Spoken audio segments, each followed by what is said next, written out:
Hey winning tribe, welcome back to Aiko's Medley. Today on the channel, I just want to speak to anyone out there who is thinking of launching but is sitting on the fence. It's just, about to launch out but feels a bit held back by their product, right?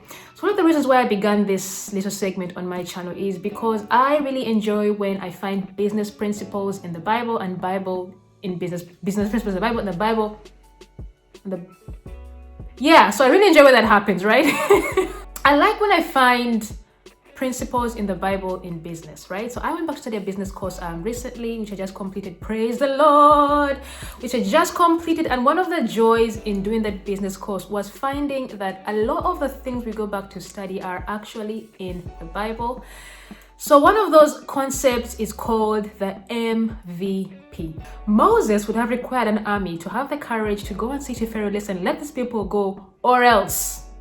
Okay, or else my people here in the back, or else this high kung fu crew in the back, or else this missile crew, or else these choppers. But what he had was a staff in his hand, the end.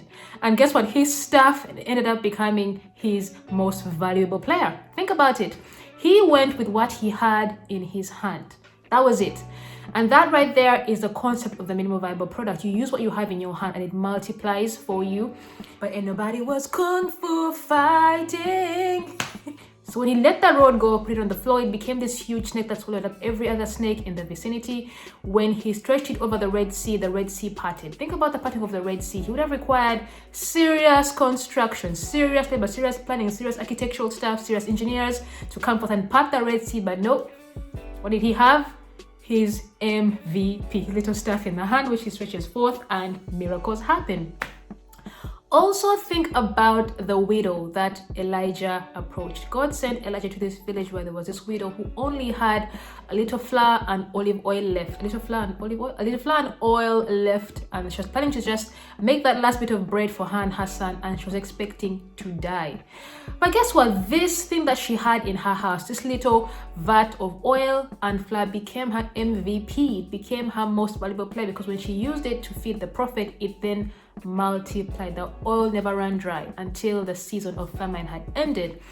So the key concept back here for us in business, bring it back to business, is to say what you have in your hand, your minimum viable product, has the potential to just multiply before your eyes.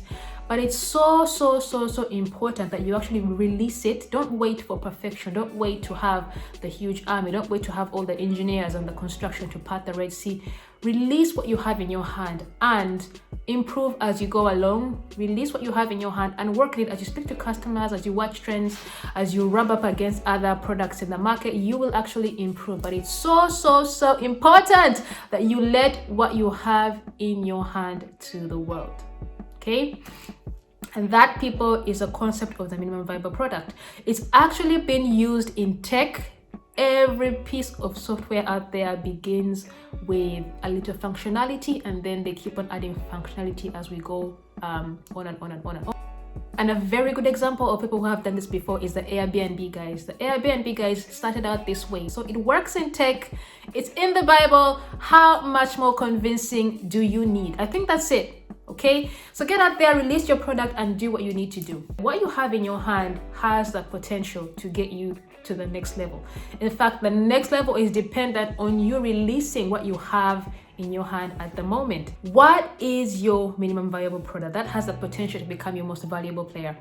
Don't forget to like, share, subscribe, and I will see you in my next video.